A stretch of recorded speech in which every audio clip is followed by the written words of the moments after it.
So that's pretty much all about the lens.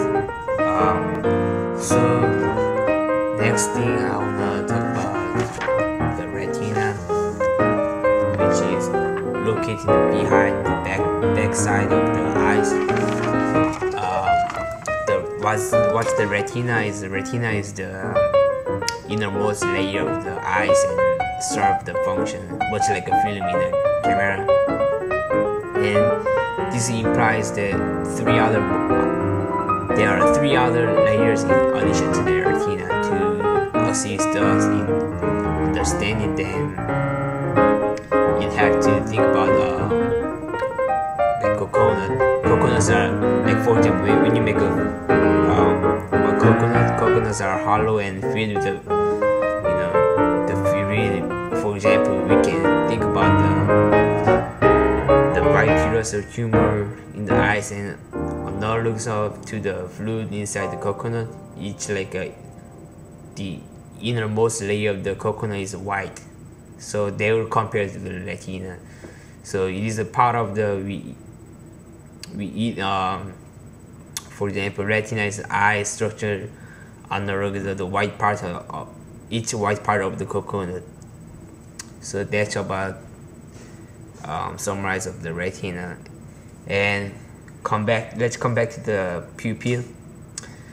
So when I talked about iris, I talked about why pupil size change, because this happens because the muscle in the iris close to make the pupil smaller when there's too much light to protect the little cell in your eyes, and it also happens vice versa to make the pupil bigger when there's a little amount of the light. So that's why I changed the pupil. So I'm gonna show you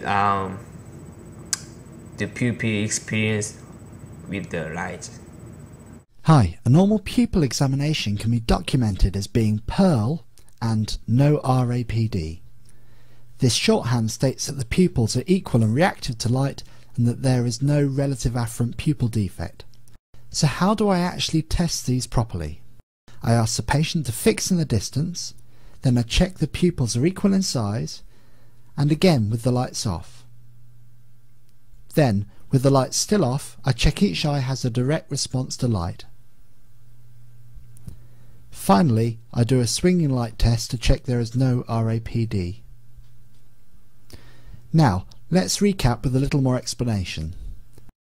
Firstly, to avoid the near reflex where the eyes converge, accommodate and the pupils constrict, ask the patient to fix on an object in the distance. You should check the pupils are equal in both light and dark, or you may miss an abnormally small pupil such as is seen in Horner's syndrome. For more on unequal pupils, watch the video titled Anisocoria. When examining the pupil reactions, having the patient in the dark with distance fixation makes the pupils as large as possible and makes the pupil reactions easier to see. When you shine the light at the pupil, watch the same pupil for a quick constriction followed by a slight relaxation. There is no need to look for a consensual reaction here, as both eyes have demonstrated a direct reaction indicating an intact afferent pathway from eye to brain and efferent pathway from brain to pupil. There is also no need to check for a response to accommodation unless the pupils fail to respond to light. Finally, the swinging light test to check for relative afferent pupil defect or RAPD. This is a comparative test of the two optic nerves and may detect conditions such as optic neuritis or optic nerve compression where the nerve is functioning but poorly when compared to the other side. Again, this should be in the dark with distance fixation. First, shine the light at the first eye. The pupil will constrict and then relax a little. Now swing the light source quickly and directly to the other eye. The pupil will have just started to dilate when the light hits it, causing a small constriction, followed by a relaxation. Make sure you hold the light on each eye for 2 to 3 seconds to allow for each pupil to first constrict, then relax before you swing the light to the other eye. Remember, your light source must be really bright to reliably detect an RAPD. A standard direct ophthalmoscope or pen torch may not be bright enough.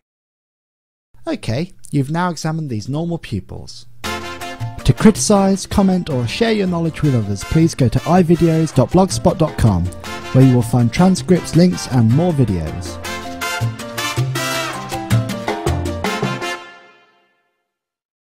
So now you saw the pupil experience, and the last I wanna conclude about why we can see it in the user because of this optic nervous. This one is it goes to the brain. So when you goes to our visual association, you hear this part.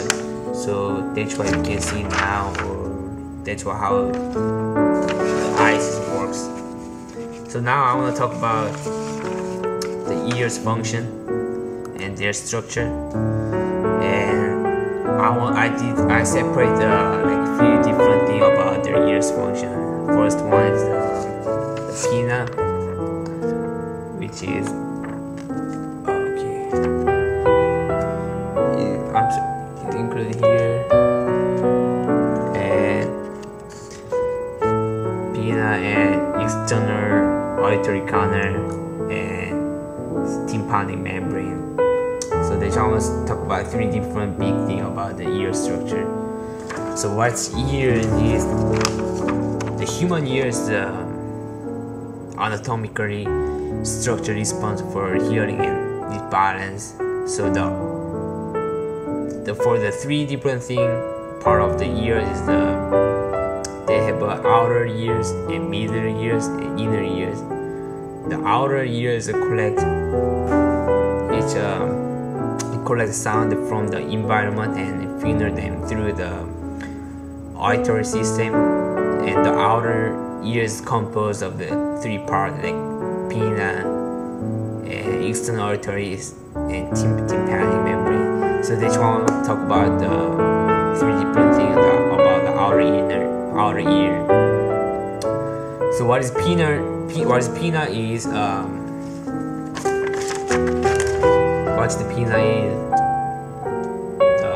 Very outside of the part of the ears. It's two flap like a structure on the either side of the head. It's like pinna is like our skin cover the cartilage. It's not a bone and are therefore flexible. So the lowest portion of the pinna is called the lobe or lobular, either way, and is the most likely side of the earring. So the pinna of the most human cannot move, but these structures are very mobile in the other mammals such as cat and dog. So that's about the pinna. So and I want to talk about the external auditory canal, which is located here. And what is external auditory canal is the passage way into the temporal lobe of the skull that begin of the inner and extend the inward and slightly upward. In the other human, it is lined with the skin and hair, and is approximately like maybe 3 inches long. But the outer 1/3 portion of the canal is lined with the membrane containing. It's called the ceruminous cell. And the purpose of the ceruminous hair is to protect our eardrum, which is the auditory canal, by trapping dirt and all kinds of foreign body keeping. So it protect our the brain, our ears. And the last thing I want to talk about, tympanic membrane, is also known as eardrum. So what it does is the human tympanic membrane, it's very thin. It's concave membrane stretched across the inner end of the external auditory canal, much like skin covering the top of the drum. The eardrum marks the border between outer ear and middle ear. And also eardrum serves as a transmitter of the sound by vibrating in response to sound traveling down the external auditory canal, and it begins sound conduction in the middle ear. So it goes into the middle ear, and that's the last step of the outer ear, because it's very inner to the